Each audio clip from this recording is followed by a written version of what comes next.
Well, Middleburg is a mess. The quaint town of Middleburg, and so many of its vehicles, took a pounding Thursday night the likes of which haven't been seen in years.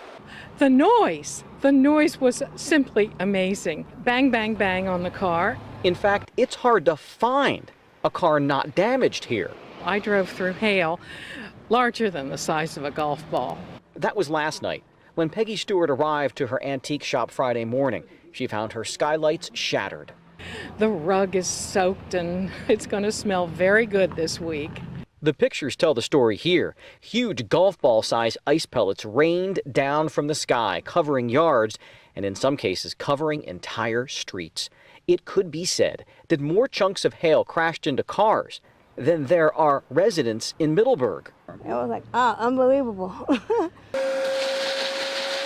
And now to the cleanup and the damage assessment. For Curtis Murray, the view from his front porch is a tough one. I don't know what to make of it. I'm still in shock right now.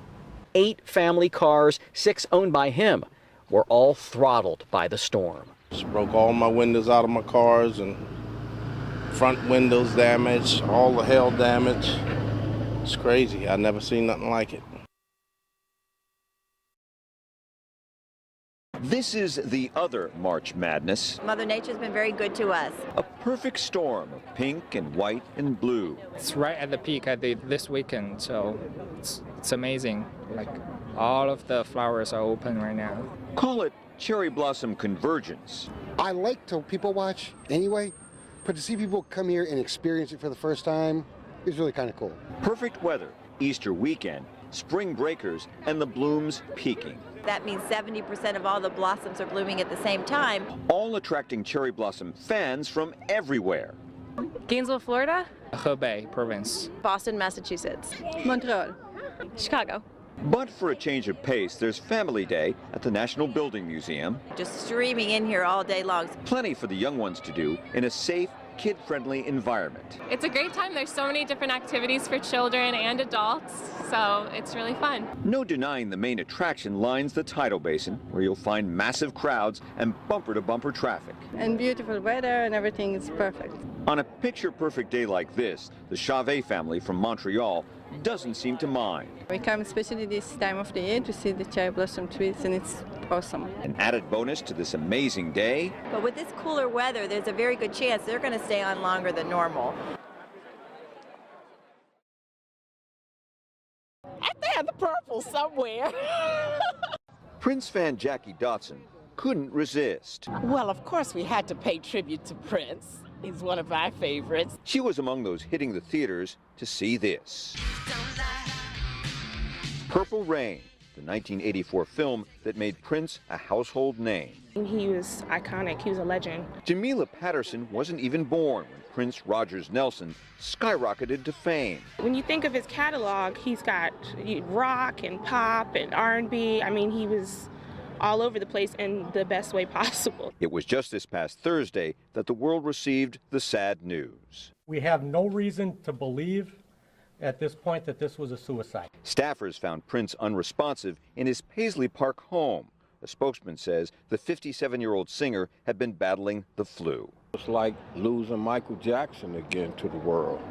You know, you can never replace neither one of them. Now there's word that Prince, 7-time Grammy Award winner, has left behind a secret vault of music, hidden in the basement of his massive studio complex. Enough music to release an album a year for the next century. I can't wait. Hopefully that stuff gets released. But for now, fans say, going to see Purple Rain is their way of saying thank you. The music is still awesome, and it really touches your soul. We loved him.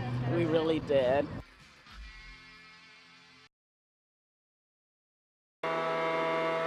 As quickly as crews fill them up, yeah, they're bad. Okay.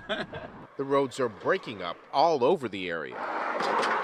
Our brutal winter weather has given birth to a myriad of potholes, from tiny ones to monsters. They're a disaster. High maintenance costs for your cars. And during the rush hour, it could be very dangerous. Montgomery County crews came out to fix what was a medium-sized pothole here in Bethesda this afternoon, and when trucks rolled through, the pavement gave way. This is nothing but a gigantic pothole. Pothole repair crews are having their busiest winter in recent memory. It's been a long winter. I'm ready for spring. Like the story of the boy putting his finger in the hole in the dam, crews have patched up after one storm. The next one rolls in, and then they're back at work, plugging holes again. Frigid cold, the ice, snow, and then the warm-ups, coupled with the constant pounding from cars, and the pavement cracks. And on the heavily traveled 16th Street corridor in Northwest, through here, it's all up until Maryland. You can't drive far without hitting huge holes. Too many potholes for a bike. For a car, too. Yeah, but especially for a bike. I don't want to get thrown off my bike into oncoming traffic. Yeah, I might fall in one. And as you can see, there are still plenty of potholes still out here. Late this afternoon, D.C. crews were out filling some of those holes on 16th Street. Prince George's County crews, Montgomery County crews have been out all day long. Montgomery County says their crews will be out fixing on average 20 holes a day over the next couple of days. In Bethesda, Horace Holmes, ABC 7 News.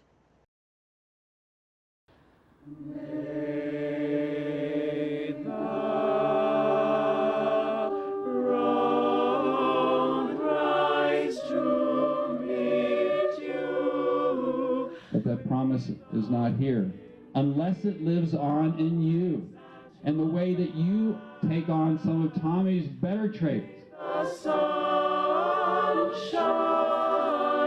warm upon your face. Tommy was my nephew, Elena is my niece, Vicky was my brother, and Alessandra was my sister-in-law. And our family is definitely grieving right now at the loss, and we appreciate the support that everyone has given us. And until we meet again, until we meet again. He wasn't afraid to be his weird, strange, and amazing self.